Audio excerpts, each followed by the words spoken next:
Support for This American Life comes from Squarespace. Squarespace is the all-in-one website platform for entrepreneurs to stand out and succeed online. Whether you're just beginning or managing a growing brand, Squarespace makes it easy to create a beautiful website, engage with your audience, and sell anything.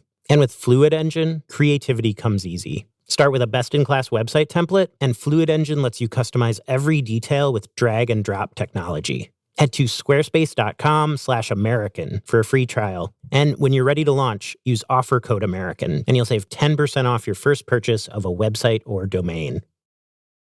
Hey there, podcast listeners. Ira here with a message before we start the show today. We are collaborating with the New York Times on a bunch of things, and one of them is this new audio app that they have just released. And what's interesting about this app is that they're taking a very old school approach to solving one of the big problems in podcasting, and that is, if you like podcasts, how do you find something next that you'll want to listen to? I felt this, maybe you felt this. And in this app, what the Times does is they curate a collection of stories, and they've invented something you cannot really find elsewhere. It's a mix of regular podcasts, like the ones they make, but also they have everything that Serial Productions makes. Our show, This American Life, is on there. They have an edited version of our 800-show archive where they've picked out the best episodes. Also, you can get our latest episodes there Saturday morning, which is before they appear anywhere else online. But then in addition to all that, all the regular podcast stuff, they got ambitious. And what they do is that they pick articles from all kinds of magazines that are not the New York Times. And then, if that were not enough, there's a whole thing they call shorts, which is basically just these little 5 or 8 or 9 minute bite-sized stories. So they're fast to consume, and it's culture and sports and critics recommending music and books, and there's recipes, and they have stories from their own newspaper read by their reporters. And the thing that is theirs that I feel like is original about it is their editors, who are actual human beings, not algorithms, editors with brains and tastes. They look around for what might be the most interesting, and they give you a not too long menu of some stuff that you might want to listen to. It's just very nicely done. Anyway, I know nobody ever wants to try a new app. I don't want to try one. If you're normal, you don't want to try a new app. But I got to say, you might want to check it out, okay? So it's called New York Times Audio. It's free. If you have a news subscription to the New York Times, you can sign up right in the app. It's only for the iPhone so far. You can download it right now at nytimes.com/audio app. Okay, so now here's today's show. It's a nice one. From WBZ Chicago, it's This American Life. Good morning, and it's a great morning for New Yorkers and a great morning to be in New York City. We're at a press conference in a park in Harlem for New York's Mayor Adams in April. There are two undisputed truths about the Adams administration. Mayor Eric Adams loves his mother. Mayor Eric Adams hates rats. This event was to introduce New Yorkers to their brand new rat czar. This is the position the mayor created. And his job listing called for candidates who were, quote, highly motivated and somewhat bloodthirsty, with a swashbuckling attitude, crafty humor, and general aura of badassery. New York's mayor is not popular. He's got huge disapproval ratings on crime and homelessness. Fewer than half of all New Yorkers like the way he's doing his job. So when the mayor talks rats, it's with the joy of a dad whose kids don't want any of the dinner he's cooked them, who finally, at dessert, gets to hand them massive hot fudge sundaes. He's made it a big issue. And I hear it all the time. I'm on the trains, I'm walking the streets. People stop me and say, we're with you, man. We hate those damn rats. And, remember, Julia, when I came out with that rat device? I had a rat device. We caught 96 rats around Brooklyn Borough Hall. 96 rats. And, there were people that were yelling, oh, you murderer, you murderer. This is the kind of cutthroat swagger in a lot of the remarks this day. Next to the podium is a table with all kinds of gear for shooting, poisoning, and trapping rats. Soon, the new rat czar, Kathy Karate, takes the stage. And if zingers could kill rodents, well, New York's in good hands. You'll be seeing a lot of me, and a lot less rats. I like that quote. There's a new sheriff in town. And with your help, we'll send those rats packing. Full name. Tell him full name. Give your full name. Fully keeping with the giddy mood of the day, the rat czar's parents are there, felling for reporters and telling the story of how, at 10, their daughter mobilized her entire neighborhood to fight rats. And so proud they can't stop themselves from talking over each other in a gush of words. I'll be honest with you, there was so many applicants, but then when she started to get down, I was like, and she's I said right to for my the wife, job. I go, I think they're going to hire her. She's right for She's the got job. this job. She's smart. So, she's super smart. She's great with people. She's going to do a great job. She can do a great job. The mayor has made it very clear his stance on rats. He hates rats. I hate rats. All New Yorkers hate rats. Wow, that is strong. Not true. Nah, not true. Everybody don't hate rats. Okay, so we are going to devote our program today to rats and their hold over our cities and our minds. And for some equal time, we thought it was very important to co-host today's coverage. We thought we would reach out to the one group that did not get a turn at the mic at the mayor's press conference. Welcome, you guys. So let me push this mic a little closer to you there on the floor. Lower, please. So far away. Alrighty. 1, 2, 1, 2. All right, you want to introduce yourselves? I'm Reggie. I'm Rachel. We are rodents. Yeah, we're in the rodent class. We are rats. Can I ask you guys, like, what do you make of this press conference and the mayor appointing a rat czar and announcing, like, rats is his mission, he's going to kill rats? You know, look, if I had made the same budget cuts that that guy was pitching, I'd also be trying to throw little smoke and mirrors in the air. Little confusion. Little confusion. So you're saying it's just a distraction? Of course it's a distraction. I mean, look, you know, who's gonna fight back? Who's gonna fight back against that? We're easy. Yeah. We're small. But we're resilient. Yeah, We're and we tough. got the numbers. We got the numbers. Well, actually, the numbers are interesting. It's actually a real question. Nobody knows how many rats are in New York City. It's 8 million people. But since you guys are, like, nesting everywhere under the streets and sidewalks, and you're in ancient water pipes and utility pipes and sewers and subway tunnels, like, the best guess, like, we could find from anybody is just millions of rats. That's all they can say. 8 million so far. We're growing every day. Well, actually, that's true. People are seeing a lot more rats in New York. Health inspectors are seeing twice as many rats as they saw just a few years ago. And that's what you see. Future's female, the The future's future's rat. rat. Let's go. Can I ask you guys, do you see anything in the other side's arguments? Do you see anything in why people find you to be a pest and frightening? All right, every once and again, a kid gets bit. Okay. Well, actually, the last year that we have stats for, 100 New Yorkers got bit by Yeah, but rats. how She many? said it's 8 million. What is that? That's nothing. That's nothing. How many New Yorkers a year get stabbed? Right. You know, how many New Yorkers a year get hit by cars? How many rats control rent prices in New York? Very few. Very few of us are, you know, keeping Manhattan unaffordable. Right. And yet somehow, oh, rats are evil. Yeah, well, let me give you guys the human point of view on this, okay? In this new battle that's going on in New York between a growing rat population and a mayor calling for your blood, let me tell you about somebody who's on the front lines of where the new wave of rats has shown up. Her name is Darneice Foster. She lives just a couple blocks from the park where the mayor's press conference was held. And she saw the commotion and stopped to watch and talked to my coworker, Valerie Kipnis. Told her that she's lived on 138th Street since the 90s. And they never used to have a rat problem till the pandemic. Rats outside the building, rats in the basement. This is new. This is, I guess everybody was looking the other way or doing something else, and the rats took over. I don't, it's very frustrating. Like, garbage collection day is the absolute worst. There's really no safe place because they're running from garbage to garbage to garbage to garbage. Even in the middle of the street, it's not safe because they dart. So that you can barely walk, and you just have to hope, pray to God that they're not there. Like, I shake my keys, I make as much noise. So Valerie and I headed to her block on garbage pickup day and met up with Darneice before her kids left for school, which is a big operation in our house. Each of her 4 kids goes to a different school in a different part of the city. She lives in a really pretty block in Harlem that's all townhouses and trees. It was a perfect spring morning. And as we stood there on the sidewalk, yes, even with the sun shining, there in plain day, Oh, God. Oh, Jesus Christ. a rat. Yeah. No, I just saw the rat. I don't know where it came from, but it crawled across the top of the green can. I don't know where it went because I kind of froze. I walk over to a big plastic trash bin and look inside. There's a rat chewing through a bag. That sound was the rat. Darneice says that it's not just a general kind of post-pandemic surge that's led to all the rats on her particular block. The neighborhood has been gentrifying. One house a couple doors down sold for $2.5 million. Others aren't far behind. Darneice rents in one of the only apartment buildings on the block. And she says her landlord is trying to drive everybody out of her building to raise the rents. Hot water and heat have gone out for weeks at a time. They don't fix anything. They're harassing tenants. They have managed to harass and get half the building. So half of the tenants are gone.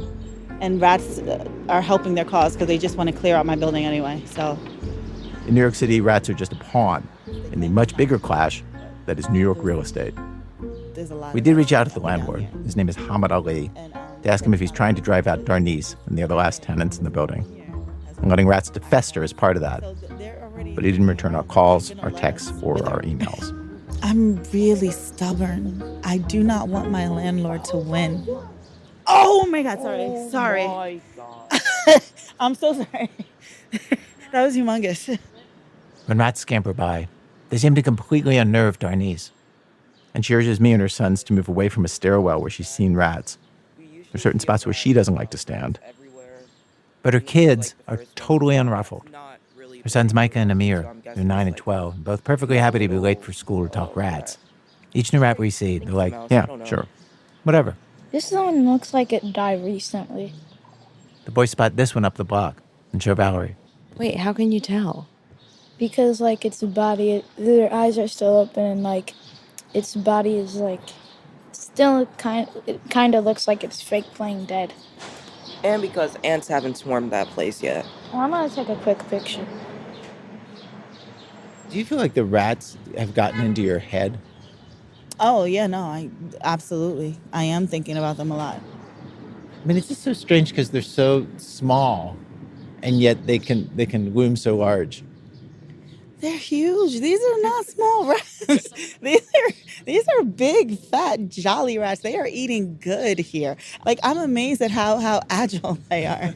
These are monsters. I told Darneice how a scientist I talked to said that the big problem with rats these days is not that they spread disease.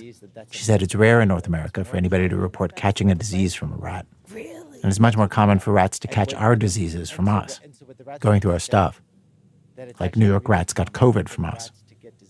And the scientist told me that the bigger problem with rats is the very thing that Darneice is experiencing, the stress, feeling of everything being out of control when rats are there. It just freaks people out. There's just something about having them around that just gets to us psychologically. It means that you've done something terribly wrong in your life and you should correct it.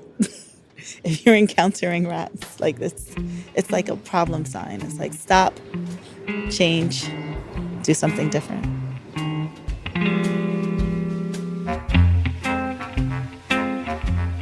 So today on our program, rats.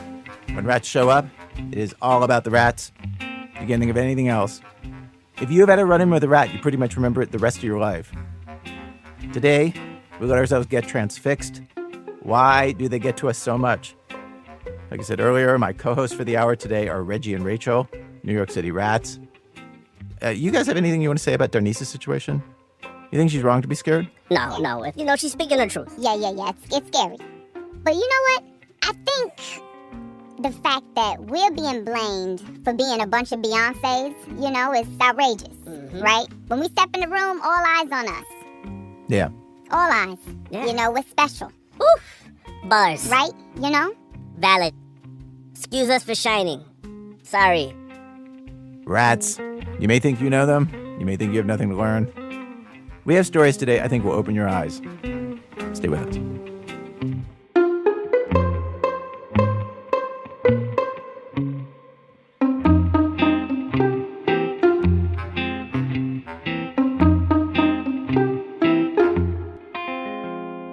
Okay, so we're going to start today's show with a story that you guys commissioned as our co-host today. Mm-hmm. Yep, because there's the lie and there's the rat truth. That's why we're here to tell our story. Which is why we got this next story for you. Act 1, 51st Rats. So this might be hard for some of you closed-minded folks to believe, but there are a lot of people out here who love rats. Love us to death. Who see us for who we really are. For more, we go to NPR's Elna Baker. Actually, she's not with NPR. Oh, my God. Copy that. For more on this, we go to our very own Elna Baker. Okay, so I want to start from the beginning. You and I, we met at a party, right? Yep. you came up to me and you basically did this thing where you were like, hey, you're a woman. Can I get your opinion on something? And then you explained your predicament. Will you explain for us now, what's your current big dilemma? Yes, I have several pet rats, and I also am single and used to be a very active dating in the dating scene. And I have to either get rid of my rats so that I can start dating again, or I guess become a weird, lonely rat person for the rest of my life. I don't know if that's it seems like those are the two options. And the fact that I'm weighing that decision is probably not a good sign. That should be a pretty easy choice. I would think that a couple of years ago it would have been an easy choice for me, but all of a sudden it's not. And at the party, you turned to me after explaining all of this and you said, is me being a rat guy a deal breaker? And you emphatically said yes. Yes, because it's not just that Todd has rats. That's his name, by the way, Todd. He has 12. They roam free all day, and they've taken over his living room, where he's set up an American Gladiator-style obstacle course with tiny ropes for the rats to swing from furniture. If this were a Disney movie, it'd be magical. But if Todd were your Tinder date, you'd report his profile. A little about Todd. He's 39, a writer, living in LA. He's tall, attractive, says he wants to find a real relationship and settle down. According to his friends, he's really broken up over this choice, constantly telling them he's going to get rid of the rats, but unable to pull the trigger. He's truly at a crossroads. Obviously, I have a strong bias for which road I think he should take. The kind of road that when you're walking, a rat doesn't suddenly come scurrying out, brushing against your feet. And the only thing I didn't understand, why was this so hard for him? Okay, so just walk me through it. So how did it start with the rats? I think that the rats in a weird way, I think everybody has like at least one weird thing that they got into during the pandemic. For some people it was like knitting or like, a weird Japanese TV show. For me it was, having a bunch of pet rats. Wait, so I see. So basically you're saying this decision could only have happened during the pandemic. 100%. Before the pandemic, I was not what you would call a rat person. I spent 10 years living in New York. I thought rats were pests, not pets. Like they are like slightly above or below bed bugs, I guess, on like the New York things you don't ever want in your apartment list. It was probably 3 weeks into the the first lockdown. I was going on a walk, and when I got home in the parking lot to my apartment, I saw this little tiny cute little rat, and he was crawling, and it wasn't like scampering away. He was crawling and his back legs weren't working. He was kind of like dragging his body with his front little arms. It was like, it almost looked like out of Saving Private Ryan, like just like a wounded soldier trying to carry himself to safety. And I felt so bad. It was like one of the saddest things I'd ever seen. Combined with also being super like lonely and locked down and like just going on like a super introspective walk. And I was like, I'm going to save this rat. I'm going to bring this rat upstairs. I'm going to nurse it back to health. Todd put on a pair of gloves, picked up the rat, put it in a box, did the icky dance, then went upstairs. The first thing that happened is I called the Humane Society because I was like, I'll take care of this rat until they can take him in, thinking I would do that the next morning. And they were like, immediately the girl on the phone was like, yeah, we don't do anything with rats. Like I can call animal control to get rid of it if you want, but we don't like do anything for rats. Wait, the Humane Society is like, ew, no rats. Yeah, at least the one in LA, yeah, they are not very humane. The woman was humane enough to give him the number of a rat rescue.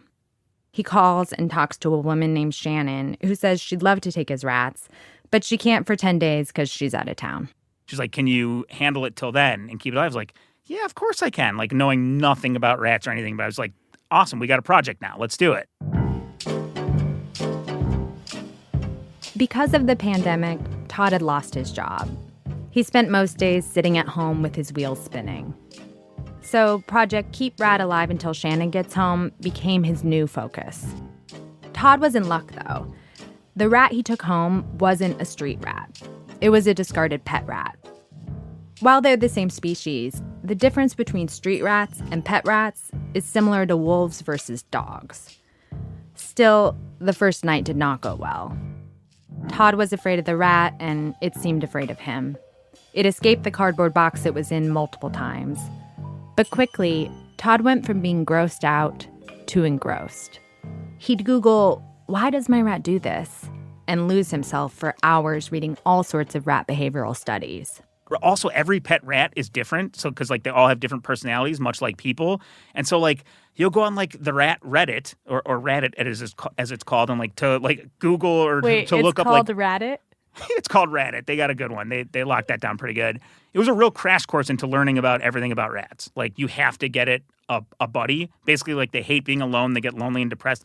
And so immediately I was like, okay, I got to get another rat for 10 days. Or at this point it was 8. And so I went on Craigslist and started looking up rats for sale. So I found a guy who was selling rats for $3 a piece.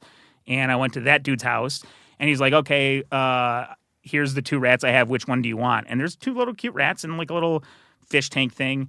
And I was like, I don't care. Which one do you not want? He's like, well, it doesn't matter to me. I'm just going to feed the other one to my snake. And I was like, well, now I don't want the other rat's blood on my hands. I'll just buy them both. So at that point, I had 3 rats. And obviously, very quickly, I was becoming they were definitely my best friends and my only friends because, again, it was lockdown. And so at the point that this lady Shannon got back from visiting her family and was ready to take the original rat in to her rodent rescue, I no longer wanted to give him up. And in fact, she was not surprised that my rat culture had already multiplied to 3. And she's like, that's how it happens. And then I was like, no way. She's like, yeah, She literally says, that's how it happens. Oh, yeah. She was laughing. She was like, yeah, that's literally every rat owner. You start with 1 and then all of a sudden, you have a ton. She tells him about another rodent rescue where he can get even more rats.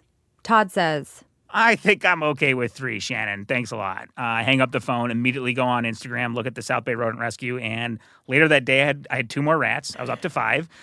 And I'm pretty sure, I want to say later that week we got to 8. And if you added up all the rats I've had between the ones that have died and the ones that got foster, I feel like I've probably had 35 rats at this point, which is pretty insane. 35 rats? Actually, it was 37. There's Claude, Pearl, Arthur, Marceau, Birdie, Lucy, Henry, Bobby, Caesar, Leonard, Oliver, Harriet, Luke, Amanda, Julian, Roger, Ricky, Bo, Penelope, Sweet Lou, Dave, Kelsey, Alonzo, Ebenezer, Eddie, Beth, Sven, Osmo, Jake, Delilah, Klaus, Aldastair, Eleanor, Gertie, Joshua, Heidi, and Peter. He didn't have them all at once. Rats only live a few years, so the most he's ever had at one time was 14. When I've told friends about Todd's rats, they've asked me, is he okay? Is he having a breakdown or anything?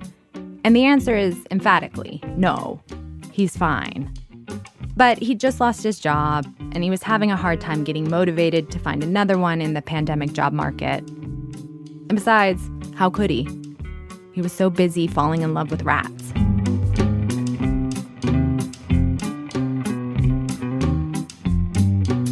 I see rats as vermin, carriers of disease. Just thinking of them skeeves me out. But Todd says, I just don't know them. Like a proud parent, he told me things about rats that converted him. And I gotta say, I actually had no idea how intelligent these animals could be. That's part of what hooked Todd. He observed, rats are obsessed with what we know about what they know. They never want us to know what they know. There's the mind game level. It's CIA level mind games of they want to keep us in the dark about whatever information they have or whatever they know how to do. So they're very secretive. They love hiding stuff and stashing stuff, and they never want to be caught doing anything naughty, right? In the beginning, Todd would give his rats treats, which they'd take and stash in hiding spots all over his apartment. Every night, he'd have to clean 20 to 25 little stashes. Todd started to get suspicious. He was giving them treats, but not this many treats. So he set up a GoPro facing the treat drawer to find out what was happening. Sure enough, the rats had figured out how to open the treat drawer by standing underneath it and pushing it open as a team. They'd steal treats, then close it shut. Todd immediately moved the treats up to the middle drawer. The next day, he came into the kitchen, The middle drawer was open, and all the treats were gone. He reviewed the GoPro footage to try to figure out what happened. Come to find out that three of them had figured out that if they wedged them, so the oven is next to this cabinet, if they wedged themselves against the oven, with their little tiny fingers, they were able to kind of like just wedge in between the drawer and get it out just enough that then they could stick their face in, use their face to wedge it out more. And then all of a sudden they were able to climb into this middle drawer and start stealing food again. But then they figured out that they can't close the second drawer because there's no way to push it closed. They'd been closing the bottom drawer. Oh, and if it's not closed, then that means they're caught. Now you're totally caught. So then, I don't know what little rat meeting they had, but they somehow came up with the idea that instead of getting caught with the second drawer open and that they'd been stealing food, they would take all of the food and treats from the second drawer and put it back into the first drawer, the bottom drawer. So then hopefully when I would find it, I would think that they were like helping me put it back in the correct drawer. Todd opens the bottom drawer, and the treats are all there.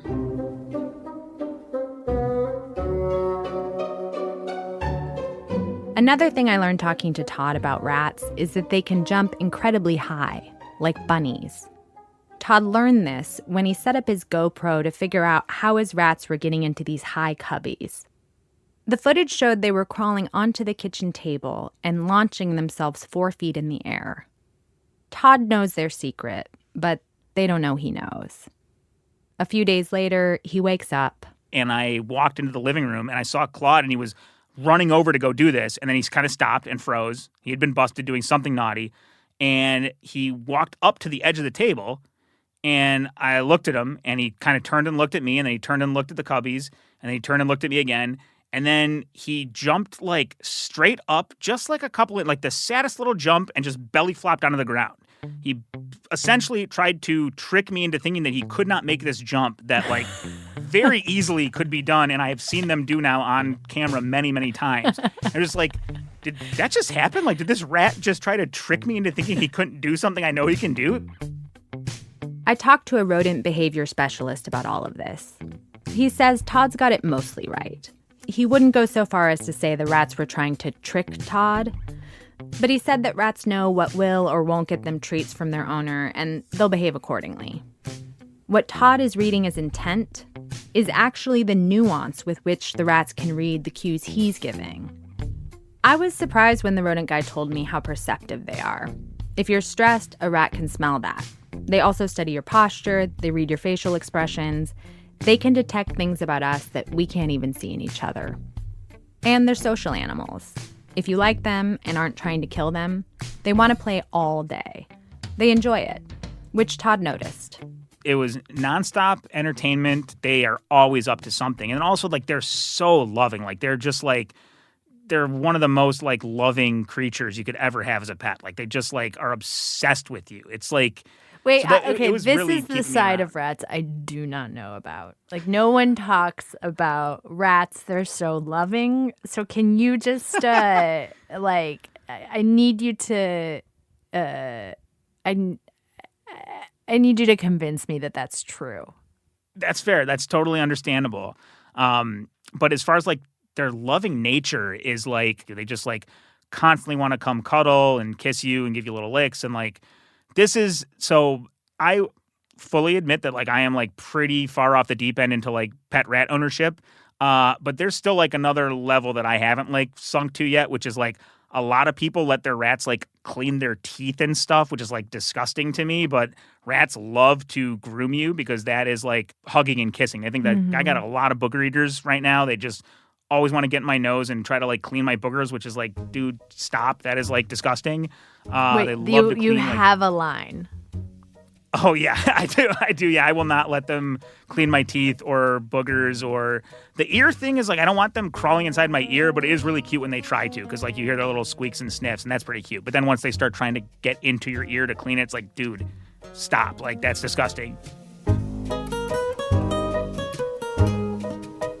The idea of Todd being groomed by rats brings me back to his predicament. When does the thought, okay, I need to get rid of these rats if I want to have love and a relationship, when does that occur to you?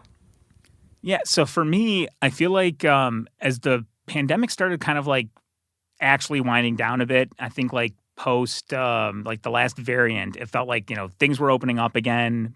People were, I was going to parties again for the first time in a while and like meeting people at parties. And like, I think I was at a friend's party and the moment kind of occurred. I met a girl at this party and we really hit it off and we were flirting. And then we exchanged numbers and then we kind of kept talking. And then she inquired about potentially getting a drink. So we got a drink after this party. And then as things were winding down and the bar was closing, I think like anybody, you fall into old habits. And you're like, okay, do you want to go back to my place? And she's like, yeah. And like, it was like a Kaiser Soze moment where all of a sudden in my head I was like, oh my God, wait a minute. I have at that point 12 rats in my apartment. Like it had not even occurred to me that like, I can't bring this person home to an apartment full of rats. I was like, the first thing that rushed through my mind is like, how do I explain this to her to preface this before we go to my apartment? And like very quickly I was like, there is no way to explain having 12 rats in your apartment. They were in his car on the way home. Todd turns to the woman and says, actually, I'm really sorry. I lied and said I'm actually really, really tired and I have an early morning tomorrow. Like, and so like this girl probably thought like I was like, like not that into her, having second thoughts, when in reality it's because I didn't want to expose her to a rat-filled apartment. He takes her back to her car and they never see each other again. I remember laying in bed that night being like, well, this is probably the end of like rat ownership. Like if we're going to be like meeting people again, life is kind of starting to get back to normal. This is not something that you can explain to somebody.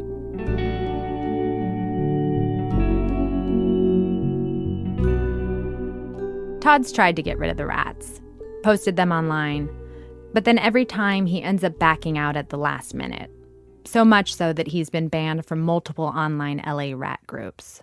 3.5 weeks ago, I had a woman who was coming to adopt them who, like, I feel really bad. She drove all the way from Simi Valley and, like, a half hour before, and I was like, I'm so sorry. I can't do this. Like, I got to keep them. I'm really, really sorry. I offered to, like, Venmo her for her gas, but she was like, no, don't worry about it, whatever.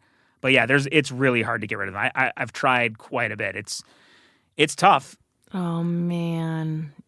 I don't think you're going to be able to do it. I know, but I have to. Why do you have to? Why do you have to?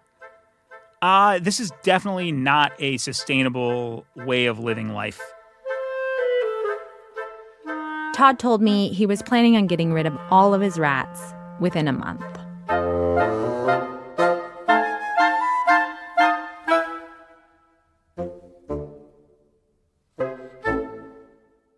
Okay. Hi, Todd. Hi. So, all right. So it's been 4 months since we last talked. Has it really been 4 months? It's been 4 months. Well, minus like a few days. I'm dying to know. Have you given away the rats? I have not. I feel like, made some progress in that I have committed to not getting any more rats or any new rats, which I think is a big step, a first step. I'm down to 3 now, unfortunately. You're down to 3 rats? Down to 3 rats, yeah. Since Todd got most of them around the same time, many of them died around the same time. It's been hard. He's actively restraining himself when he has the urge to get more rats. That takes discipline. What was the closest you came? Like a week ago, man, there was a really cute rat video. There was a rat like a week ago that came from the same like breed as one of my favorite rats, my first rat, Claude, that died. That was just like, oh, he's the cutest and best little rat. And there was like a really cute video that one of the rodent rescues posted, and it was like, yeah, he's up for adoption. I was like, man, 4 isn't that different than 3. Maybe I'll just get like 1 more and then like see where that goes. But he was a young rat. I was like, if I get a 4th one that's young, then I'm gonna have to get him a buddy when the other 3 die, and then now we're at 2, and then like, you know where this goes from there. Like, it's just like it spirals out of control pretty quickly. So why is he finally letting go of his rats? What changed? After our first call, he started opening up to women on dating apps about his rat ownership. To his surprise, at least half were totally cool with it. He even brought 4 dates home to meet the rats. It went great. This huge obstacle he'd invented, rats or love, it wasn't actually a problem. Which made him look at why he was so embarrassed about being a rat guy in the first place. But I think I was more embarrassed and ashamed of being, in general, who I was and where I was at that point. Obviously, like, the pandemic, like, it just, like, everything that my identity was wrapped around had been paused. Mm-hmm. Like, I love those rats, do not get me wrong, and they are super fun. But I think also, you could argue that I was using rat ownership as a way of avoiding addressing other problems in life. Because that's like the double whammy is like, okay, I'm not pouring all this time into this weird hobby. That means I do have to pour it into, getting my career back on track, addressing my personal life, addressing my love life, and actually like taking those things serious. I don't have this like great excuse anymore to avoid them. Todd's taking steps to move towards a life without rats. He's taken down all the paintings and pictures the rats chewed the edges of and is replacing them with new art. The rats destroyed all his plants. He's buying new ones. And he's been going out on lots of dates. He feels hopeful about his new life. Though he did say when he's out buying new plants, maybe he'll see a new rat and get that too.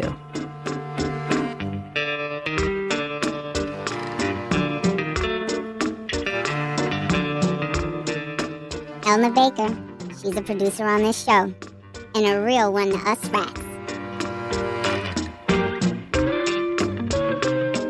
Coming up. No Country for Old Rats. We visit a vast place that has somehow gotten rid of rats. That's in a minute, from Chicago Public Radio. When our program continues.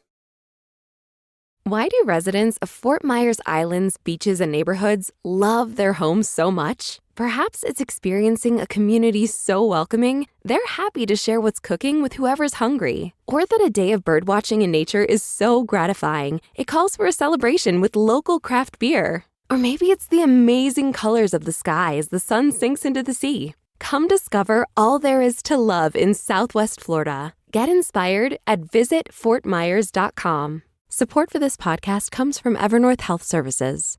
If you could hear anxiety, it might sound like this.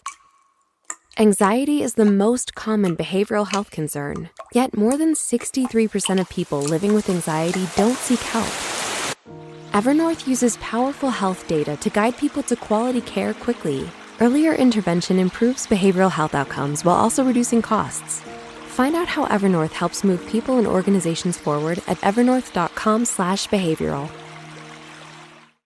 Hey, it's Anna Martin from the New York Times, and I'm here to tell you about something for New York Times news subscribers called New York Times Audio, an app where you can get the latest in news, culture, cooking, and more. It has exclusive shows, storytelling from Serial Productions and This American Life, sports from The Athletic, and narrated articles from The Times and beyond. New York Times Audio. Download the app at nytimes.com/audio app. This American Life from Ira Glass. Today's program must be Rats on the Brain. My co-hosts today, New York street rats, Reggie and Rachel. Hello. Hey, We're here. Oh, you guys, welcome back to the second half. We have arrived at Act 2 of our program. Act 2, the Big Bag Theory. So the mayor of New York and his new rat czar have declared this renewed war on rats that we talked about at the beginning of the show, this war that's supposedly going to be way more effective and lethal. But one thing about the entire project that seems kind of absurd is that one big reason that there are so many rats in New York City is just obvious. It's completely out in the open. It's not complicated at all. That's right. Yeah, it's racism. Oh, no, I'm sorry. No, it's plastic bags. Yeah, excuse me. That's the plastic bags. Yeah. Yeah, that's the thing. New Yorkers put out their garbage in plastic bags. And if you've ever visited the city for more than a day, you've seen these. They're on the sidewalk at night. Just huge stacks of them just stretching down the block. It's about 8 million pounds of food waste every day. That's 1 pound for every man, woman, child, and non-binary person in the 5 boroughs. And it is also a lot of rat food. It's like a buffet on every block. And you're saying, oh, no, don't eat the buffet food. And is it very hard tearing into a plastic garbage bag? No. Is it hard to walk? All right. Point taken. Okay, so why would the biggest city in the country decide to do something so absurd and counterproductive? One of our producers, Ike Sriskandarajah, looked into that. It wasn't always this way. New Yorkers used to take out their trash in Oscar the Grouch-style metal cans with tightly fitting lids. The cans were ubiquitous, mostly worked, but nobody liked them. Here's how you used to have to take out the trash. You'd put your raw refuse in a metal can. A sanitation worker would drag it to the back of the truck, banging it loudly to empty it out. Where New Yorkers, many without hoses, were left to clean out their smelly metal cans. It wasn't great. Then, in the late 60s, the future arrived. America put a man on the moon, and... Here's the answer, folks. New Glad trash bags. They're odor-proof, scatter-proof. So strong, they're leak-proof. It's the end of trashy trash. That's neat. Plastic trash bags were mass-produced for the first time. New York City Mayor John Lindsay saw an opportunity for an easy political win. He called a press conference on May 8th, 1969. Reporters gathered in the Blue Room at City Hall. A garbage bag hung on the wall. And Mayor Lindsay announced plans for a new experimental program that would allow New Yorkers in half a dozen neighborhoods to drop trash bags directly on the curb overnight. The mayor said he wanted to see if paper and plastic garbage bags could reduce noise, odor, litter, speed up garbage collection, and improve conditions for sanitation workers. The sanitation union was all in, but not everyone was so glad. Bobby Corrigan remembers where he was. These days, he's a world-renowned rodentologist, but back then, he was taking an intro to pest management class at SUNY Farmingdale. His professor asked the class to consider the mayor's recent announcement. I remember him giving us a lesson about that event, and he said, I want you to write a homework lesson. What do you think this is going to do for the rat population of the city to put trash in plastic bags? What will this do? Even the students in Pest Control 101 could tell what would happen. The writing was on the wall that if we do this, we're going to be literally, as if it was a zoological garden, we're going to try to grow these animals for some reason. Bobby thinks back on this moment often. In the Terminator version of this movie, which would be called Exterminator, the human survivors of New Rat City would send Bobby back to dive in front of the podium and knock the bag out of Mayor Lindsay's hand. If I was there sitting in the audience or any pest professional, we all would have went, whoa, stop. We have questions back here in the back row. Stop. My message I would have stood up and say this is going to be a colossal mistake in public health and a colossal mistake in quality of life, and it needs to be stopped and rethink this whole thing with different approaches. How pivotal was this moment in the history of the New York City rat population? I think it was everything. I think it put this animal into hyperdrive. He calls this the Big Bang Theory, or the Big Bag Theory, because he's funny.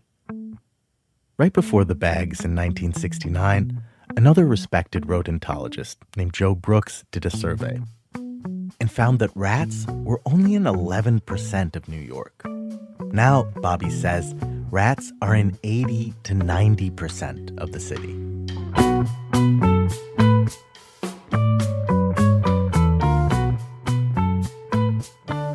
So, did anyone in charge see this coming? If a bunch of undergrads in an entry-level pest class could tell, couldn't the people running the city? Fortunately, one of the men who brought plastic bags to New York is still alive. Jerry Kretschmer is now 88. Back then, he was acting sanitation commissioner. Jerry might be one of the last people left who can tell us definitively, did they have any idea that plastic bags would lead to a rat-pocalypse? In 1971, let's just say, if somebody would show me a plastic bag, I would think that's easy to fill, that's easy to pick up, and they're easy to collect. Those are the things that I would have thought about it. I wouldn't have thought that rats could eat them because that wasn't what I was concerned with. My concern is collecting the garbage. Is that trade-off worth it? I don't know if it's worth it. My story is we got to get the garbage collected. Rats were not on Jerry's radar at all. He was busy removing millions of pounds of garbage from the city every day, which, by the way, is kind of a miracle. And bags? They made that massive job faster, 20% faster. Where the city saw efficiency, Big Bag saw dollar signs. Bag makers primed the public by donating 600,000 sacks, and even got to help pick the guy who evaluated the pilot project. At the initial press conference, that guy claimed that bags would reduce the smell so much that they wouldn't attract rats, which, as any New Yorker who has walked past a pile of black bags baking under the hot sun can tell you, is just a total lie. In January 1971, the city council unanimously voted to approve the use of plastic bags in all 5 boroughs of New York. Cans were out, bags were in, and the party began. The new containers need to be picked up more often, daily or even twice a day. This would require hiring more sanitation workers, and buying new special side-loading trucks could cost hundreds of millions of dollars over the next decade. And then there's the parking spots. To make the plan work, the city would need to place the containers in 150,000 parking spots, up to 25% of spots in some neighborhoods. So, are New Yorkers willing to give up their parking in order to beat back rats? I don't want to give up a parking spot. It's hard enough to find a parking spot. You can't get a spot as it is around here just when you come home at night. Forget about it. I'd rather get rid of the rat problem. That's much more important. I mean, this is a walking city, so, it's easy. Give up the spots. Give up the spots. 150,000. Where they going to park, in Jersey? You're asking like two very intense things in New York. Finding a spot to park, but not wanting problems with a rat. That is 150,000. You gotta make sacrifices, but that means people gotta spend more money going to like parking. The largest place of human habitation where there are no rats, Alberta, Canada. Alberta, Canada is a province of Canada roughly the size of California and Oregon combined. It's bigger than France, and it's done something that humans elsewhere have failed at completely. They have no rats. How is that possible? How did they do it? We are a couple miles west of the Saskatchewan border. It's kind of like the front line, I guess, and there's no doubt that's where the rats show up. I'm riding through the Alberta countryside with Rat Inspector Jory Hoffman. It's green and mostly flat open space that to an American like me looks very Midwestern. Farm after farm, and the towns near the border are tiny. Jory's 29, straight-talking guy who volunteers at the fire department and small-town events, in a T-shirt, jeans, and baseball cap. His feelings about this line of work are uncomplicated. I like my job. I like the outdoors. So spray weeds, go look for rats. Something new every day. I'm an everyday farmer, so I enjoy it. Rat hunting is just 5 weeks in the spring and fall for him. And when he's not doing that, he's working the farm his family's had for 5 generations, near here. He knows most of the farmers here along the border. Also in the truck is Karen Wickerson, who runs Alberta's rat control program. She explains that Alberta's campaign against rats began decades ago. If you picture for a second, okay, rats arrive on the east coast of North America and then slowly spread west across the continent. And in Canada, what that means is they infiltrate Quebec province, and then they move west to Ontario province, then Manitoba province. Karen says they reached Saskatchewan province, surprisingly not that long ago, around 1920. And it took them 30 years to move across the province to get to the Alberta-Saskatchewan border. And essentially, we saw the rats coming, and so we're able to mobilize and be ready for when they arrived. That day came in 1950. People in Alberta looked across the border to Saskatchewan and saw that rats were infiltrating farms and eating crops. Alberta is a big agricultural province, and Albertans were like, nope, we don't want the rats. And therefore, they were declared a pest so that every Albertan was responsible for controlling them. And they actively went out and educated people as well, because people didn't know what rats look like. They had rats taxidermied and put in all the local agricultural field offices just so that they could see what a rat actually looked like. They also decided to set up a rat control zone kind of a DMZ for rats, where they'd catch the vermin trying to infiltrate the pristine province to ravage their crops. The zone runs along the border with Saskatchewan, north to south, over 300 miles, 18 miles wide. That's where we are right now in this truck. Twice a year, Karen has 13 people that go out to inspect every farm and every spot where rats might nest. Jory's on his spring inspection today. He turns the truck into a driveway of a farm. We see 4 big steel grain bins. There's some farm equipment in the yard. Okay, we're pulling into where? Just a very suspect area. I've had an infestation at this yard before. So there was hundreds here inside this burning pit. We climb out of the truck to see if the rats have returned. The burning pit is 8 feet or 10 feet deep and the length of a good-sized swimming pool with a tangle of stuff sticking up that the farmer wants to set ablaze and get rid of. There's dead trees, barbed wire fencing, cow bones. Yeah, so what we're doing here, we're just going to walk around this burning pit, and we're looking on the edges for holes, rat runs. Like you can tell they use the same track over and over, so you can tell where they've been. Now, Joey, you're climbing down. What are you pointing at? There's a hole there. Yeah. Could be old. That hole is around 3 inches around. Yep. Yeah. Could be a rat. Could be new. Could be a gopher, a weasel, or anything. We spot dozens of other holes, big and small, but no signs of life. No rat feces or food by the holes. Jory concludes there are probably no rats here, and we go into other farms. We're usually in and out in just a few minutes. Look around some bales of barley or oats, open doors to steel grain bins. The fact that we find 0 rats, that's typical. Jory has 500 locations he inspects, and the number of actual infestations he discovers, like a real nest with dozens or hundreds of rats. Once every 2 years. Wow. So it's a bad infestation once every 2 years, and then how many other times will you find a rat, let's say in a year? Like last year I found one solo, and probably none the year before that. Yep. Maybe none the year before that. Yeah. There must be a part of you where you kind of wish, like, you hope you find something so you have something to do.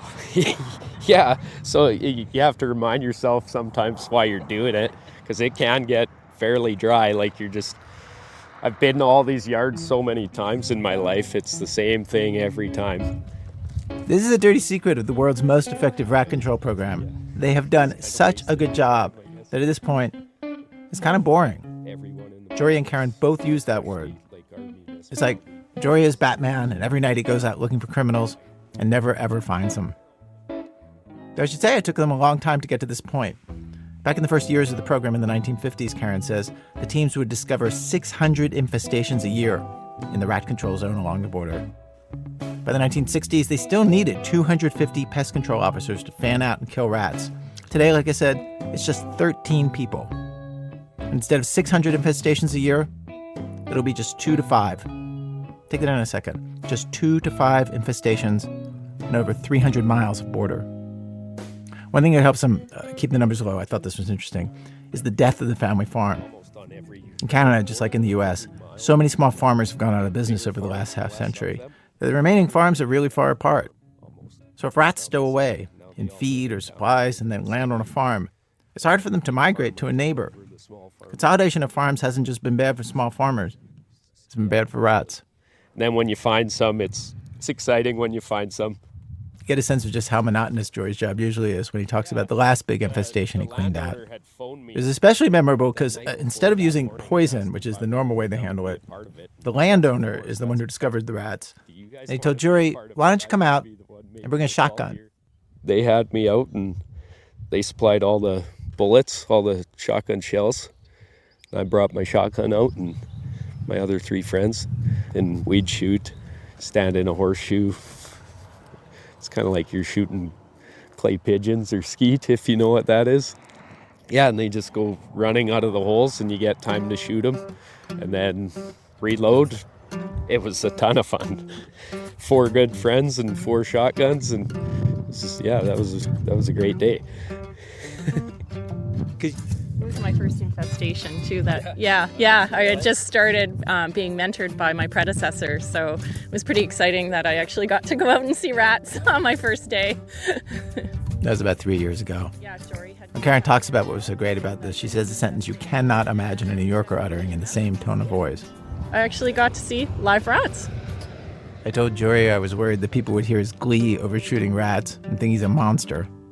He said it was actually a quicker death than poison, probably less painful. Of course, if you truly want to keep Alberta rat-free, you can't just patrol the border. Stray rats can hitch a ride in a truck or a car and land in Calgary or Edmonton or one of the other big cities or towns in the middle of the province. When that happens, and it does happen, Albertans are supposed to notify Karen's office. There used to be a phone number you could call if you spot a rat, dead or alive, anywhere in the province. But Karen has streamlined the process by creating an email address so people could just shoot a photo of the suspect critter and send it to her. Back in the truck, she pulled out her phone and opened an email folder overfilled with hundreds of rodent pics. I got a couple on Friday, a couple on Thursday. So this photo here, this is pretty typical. I have, I know right away when I look at it, it is a muskrat. A muskrat is not a rat. It's bigger, puffier. But Karen says she faces a funny problem from Albertans reporting rats. Albertans don't know. If you've lived in Alberta your whole life, you've never seen a rat. So identifying it is pretty hard. Last year, of the 408 reports that Karen got, only 27 were rats. The official stats actually list the others as non-rats. Sometimes, of course, people do bring in rats intentionally to the province as pets. But in Alberta, that is breaking the law. And now and then, Albertans will drop a dime on rat pet owners, even on people they know. Like, sometimes it can be a bad breakup. and this has happened. And so people have been ratted out to me. And in this case, it was an ex-boyfriend who ratted out his ex. She was not happy about this. And Karen did what she does in these cases. She gives you a week to find your rat a home in another province. If you don't succeed, they euthanize your pet.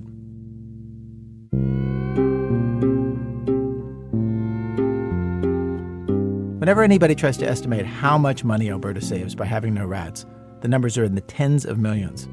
That's crops that weren't eaten and infrastructure that wasn't degraded. And the cost each year to keep rats out of Alberta? Shockingly low. Roughly $270,000 American dollars, which is about half the price of one New York City garbage truck. The low cost and Alberta's success at keeping out rats is partly thanks to some lucky geography, Karen says. Namely, they only have to patrol one border. Rats don't come in from the west because there are mountains, and rats apparently don't cross mountains. They don't come up from the U.S. because Karen says it's too far between food sources. And they don't come down from the north because it's too cold for rats up there.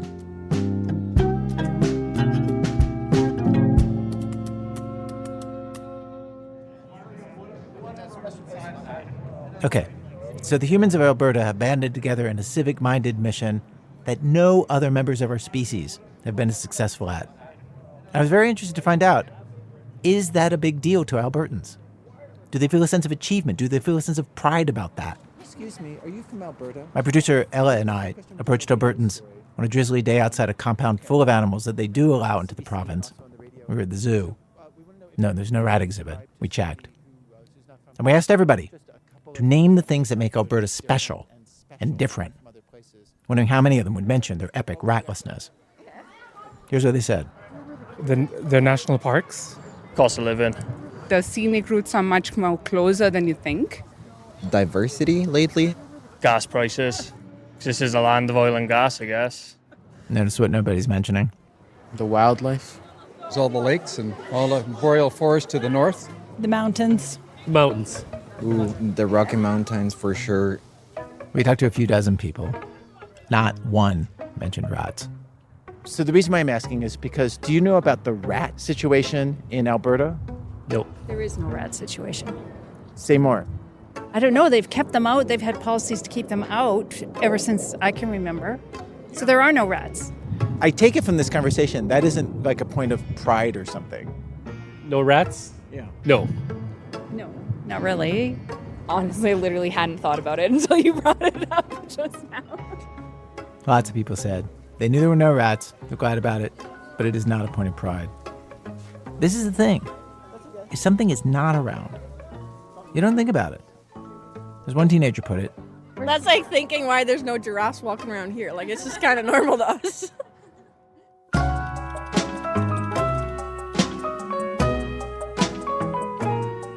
Also, turns out life in Alberta is not so different from life in the rat-filled rest of human civilization, because Alberta has its own share of pests. In fact, as we stood there outside the zoo, an animal ran by us on the grass, and the family we were talking to was like, oh yeah, gophers. They're everywhere. You see them a lot. We probably have as many groundhogs and prairie dogs as New York has rats. Out in the rat control zone on the border, Karen and Jory confirmed that of all the pests they have in the province, mice, muskrats, wild feral pigs, the worst one is gophers. Or anyway, that's what everybody calls them, gophers. But as Karen points out, they're actually Richardson ground squirrels. You could call it the menace out here.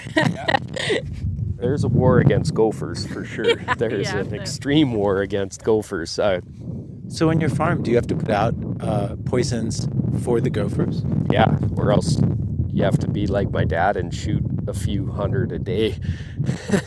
Or else we still don't have them under control. There's just thousands. You could sit in one spot all day and shoot gophers without moving. And then there's just holes, and it makes your field rough and bouncy and messy, and they'll eat your grain. They're terrible. I hate them. I bet my dad has shot probably 2,000 gophers already this season. Like, anytime he's not too busy working, that's what he goes and does.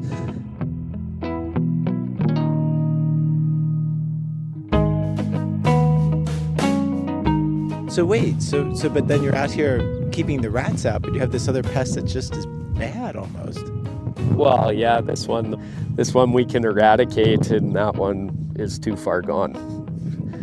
There's nothing we can do about it, really. Well, and they're native. Yeah, yeah. Whereas a Norway or roof rat is not. It's an invasive species.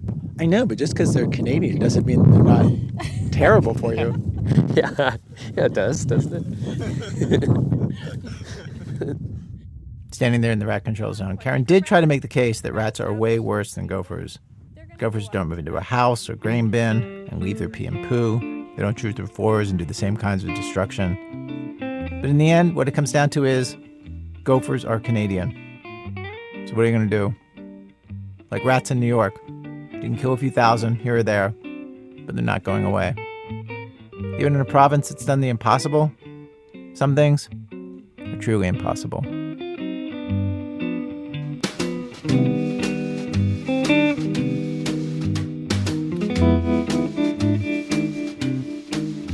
So what do you guys think? You can't enter Alberta, Canada. Oh, no. Oh, so sad. Oh, no. Hey, Rachel, oh, no. We don't get to go to Canada. Oh, don't get to eat a bunch of sloppy poutine and fart all night. Hey, you want to catch a game by the Edmonton Oilers?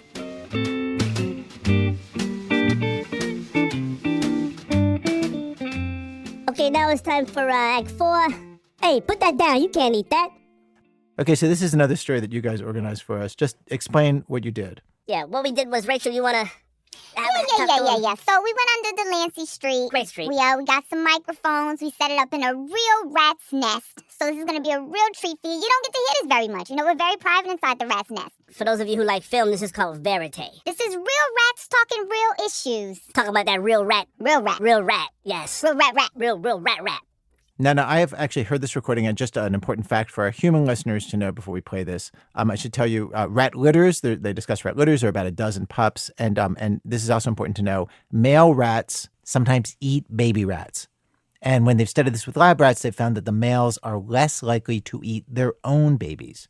Isn't that right, you guys? Exactly. Hey, depends on how much you like the kid. Look, and it's a cold world, but, we have a lot of babies for a reason, all right? You're going to lose a few. You're going to keep a bunch, You're going to eat a few. Okay, so another thing, and this is kind of out there, scientists have theorized that female rats might choose to mate with lots of males to protect their own pups from being eaten. Though as best we can tell, no studies have tested that yet. Okay, anything else you guys think we need to say to set this up? No, just roll the tape, all right? Quick warning, the story acknowledges the existence of sex between mammals. Okay, so this is a conversation between rats. Jerry. Yeah? I have amazing news. Okay. I'm pregnant. No way. Yeah, And you're sure it's mine? absolutely. 100% sure. Absolutely. Because you do, as we all know. Yes, no, I did have sex with every other male rat here, but absolutely. Yeah. Wow. So you're not going to eat them? Yeah. Because they're yours. Yeah, probably not. I probably won't eat them. Yeah. Okay.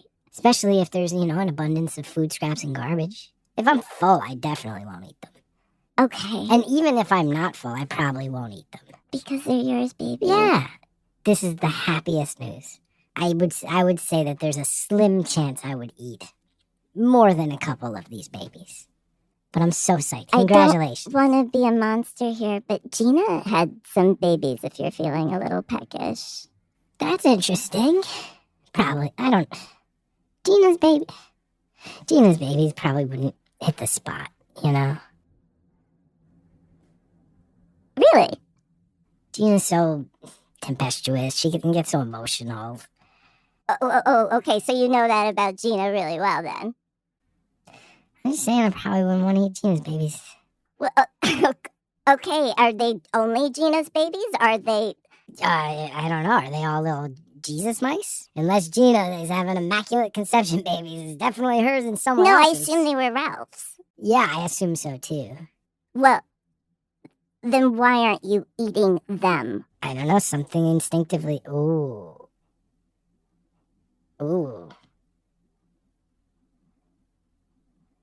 Listen. These aren't even yours. There, I said it. These aren't even yours. That's why I want to eat them so bad. I mean, you have to give me credit. I promise not to eat more than 1/6 of those babies when we both kind of instinctively knew they weren't mine. You keep your promises. You really keep your promises. Hey, I'm sorry it didn't work out. You're a great partner. But I guess things bounced the wrong way, and I guess I impregnated Gina. I didn't mean to do it. I can see your nose twitching just when you say her name. I know. I should have known. Her beady little eyes when she told me she was pregnant. Well, once a rat, always a rat.